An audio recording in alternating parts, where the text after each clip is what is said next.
제2장. 내 형제들아, 영광의 주 곧 우리 주 예수 그리스도에 대한 믿음을 너희가 가졌으니 사람을 차별하여 대하지 말라.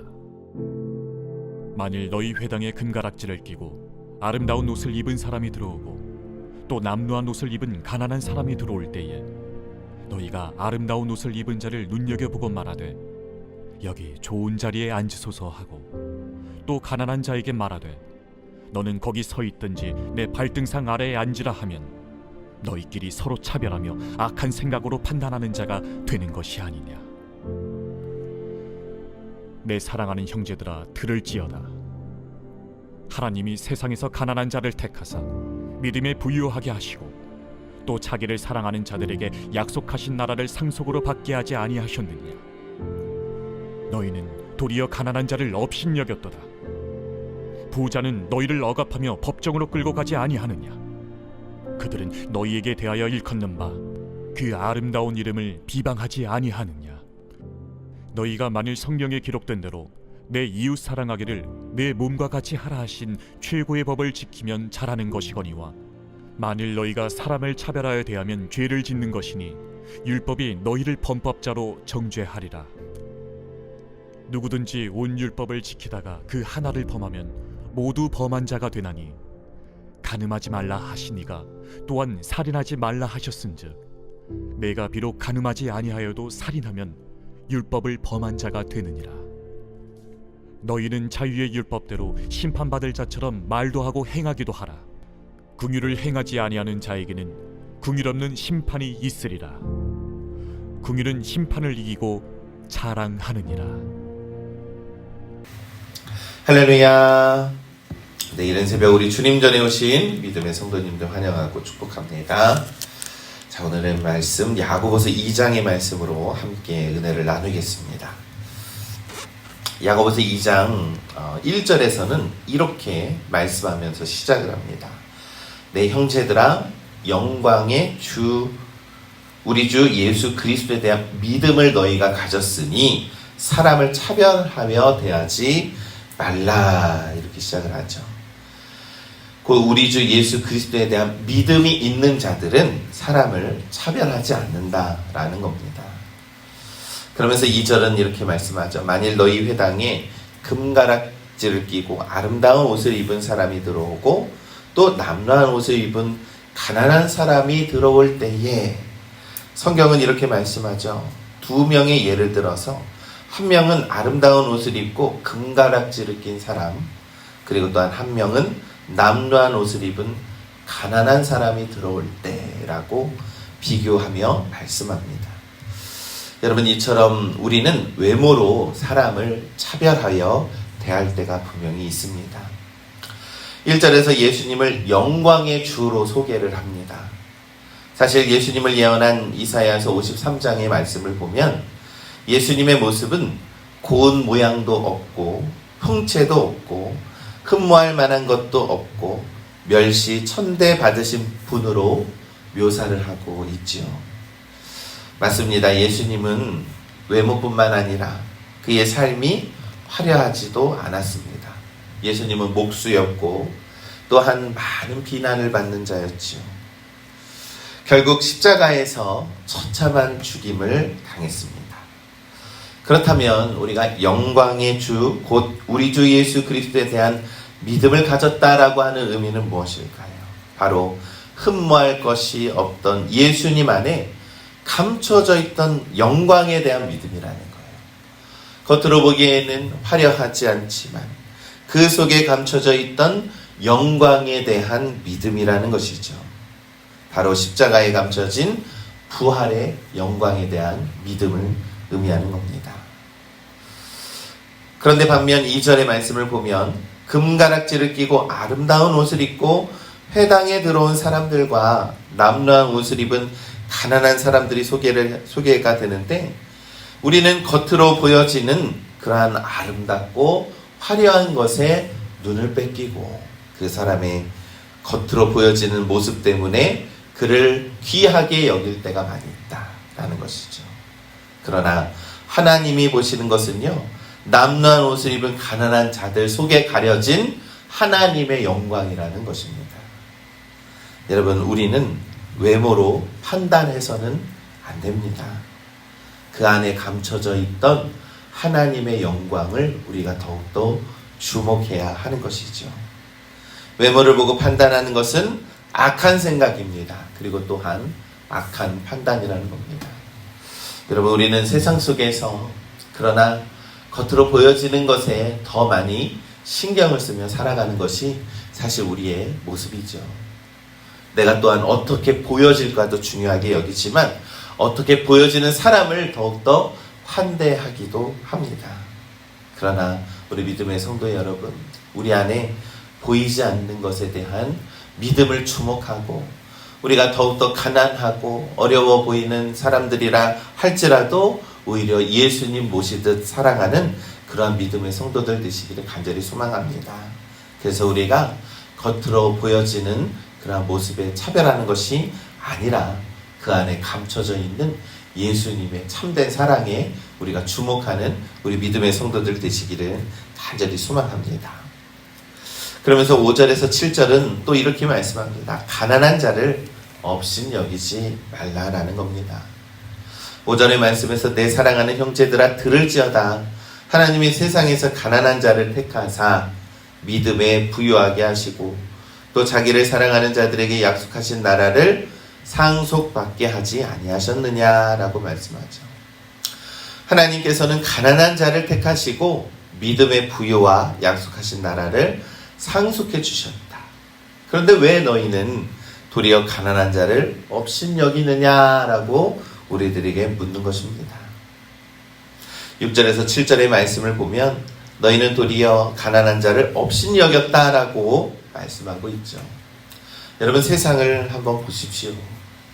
사실 돈 없고 가난하고 억눌린 자들은 오늘날 이와 같은 세상에서 살아가는 것이 너무나도 힘들고 어렵습니다. 도리어 그들을 억압하고 그들을 수단화해서 오히려 그들을 돈벌이의 수단으로 여기는 것이 오늘날 너무나도 잔인한 세상이라는 것이죠. 그 아름다운 이름은 예수 그리스도의 이름을 가르칩니다. 그들은 너희에게 대하여 일컬은 바 그 아름다운 이름을 비방하지 아니하겠느냐라고 말씀합니다. 예수의 이름으로 구원받은 백성이 되었지만 동시에 그 이름 때문에 핍박받기도 한다라는 것이죠. 그러나 여기서 더 큰 문제는 그 이름에 합당한 삶을 살지 못하는 그러한 우리들의 모습을 또한 성경은 말씀하고 있는 겁니다. 아름다운 이름이신 예수 그리스도를 우리가 우리의 삶으로 가난한 자를 업신여기고 가난한 자를 환대하지 못해서 그 이름을 우리가 욕되게 하는 삶을 살아가는 것은 아닌가, 우리가 스스로 묵상해야 한다라는 것이죠. 그리고 8절에서 13절은 이렇게 말씀합니다. 내 이웃 사랑하기를 내 몸과 같이 하라 라고 말씀하고 있는 것이죠. 8절에 너희가 만일 성경에 기록된 대로 내 이웃 사랑하기를 내 몸과 같이 하라 하신 최고의 법을 지키면 잘하는 것이니와 라고 이렇게 말씀합니다. 즉 예수님의 이름은 내 이웃 사랑하기를 내 몸과 같이 할 때 그 이름에 능력이 있는 줄 믿습니다. 그것이 최고의 법이라고 말씀합니다.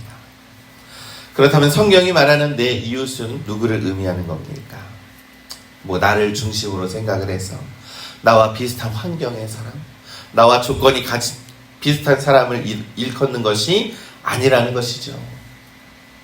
우리는 언제나 나에게 도움이 되고 나의 필요를 채워주는 사람을 언제나 곁에 두고는 합니다. 그러나 그것이 아닙니다. 누가복음 10장의 말씀을 살펴보면 예수님께서도 영생을 어떻게 얻을 수 있겠습니까? 라고 질문한 율법 교사에게 내 이웃을 내 자신과 같이 사랑하라 라고 말씀했습니다. 그러면서 그 율법 교사가 묻죠. 누가 내 이웃입니까? 라고 물었을 때 한 가지 비유를 들어서 예수님께서 가르쳐 줍니다. 바로 선한 사마리아인의 비유입니다. 예수님께서 누가 강도 만난 자의 이웃이 되겠느냐라고 율법 교사에게 물었지요. 강도를 만나 죽을 지경에 놓인 사람이 있는데 그를 피해간 제사장이냐, 혹은 그를 피해간 레위의 사람이냐, 혹은 어떤 사람은 그를 돌보고 그를 돌본 사마리아인 중에 누가 그들의 이웃이 되겠느냐라고 예수님께서 물으셨죠. 그 질문에 율법 교사도 답을 합니다. 자비를 베푼 사마리아인입니다 라고 말했죠. 그러자 예수님께서 그에게 이렇게 명합니다. 너도 이와 같이 하라 라고 말씀하는 겁니다.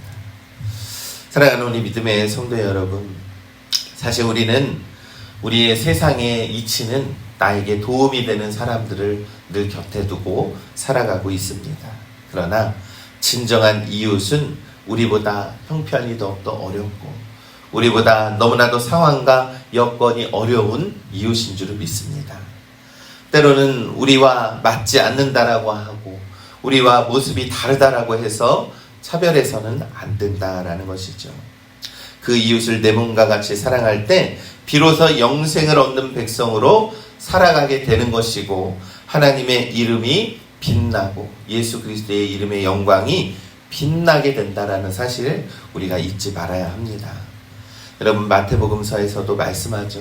예수님께서 다시 오실 때에 오른편과 왼편으로 사람들을 가릅니다. 그러면서 이름 없는 한 사람을 나 대하듯 예수 그리스도를 대하듯 한 사람이 바로 하늘나라에 이르는 자임을 우리가 믿는 것입니다. 우리는 너무나도 외모로 사람을 평가합니다. 그리고 차별합니다.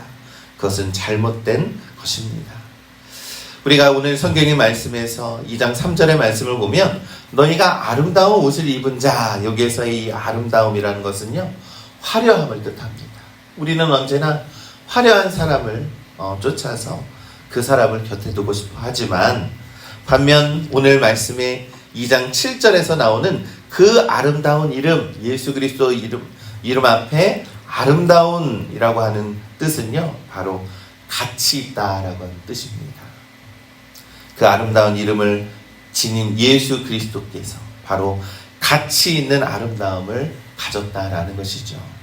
그러니 우리는 인간의 겉으로 보이는 화려함을 쫓아서 살아가는 것이 아니라 그 안에 감춰져 있는 가치를 우리가 중요시 여겨야 한다라고 합니다. 왜 그렇습니까? 마음이 청결한 자는 복이 있나니 그들이 하나님을 볼 것이미요 라고 예수님께서 우리에게 가르쳐 주셨기 때문입니다. 여러분, 사탄은 두 마음을 갖게 합니다. 하나님만 보지 않게 하고 세상이 화려하고 세상의 부와 아름다운 욕망을 쫓아서 살게 합니다. 그러나 우리는 그 십자가 안에 가려진 그 하나님의 영광을 우리가 바라보아야 한다라는 것이죠. 사람도 마찬가지입니다.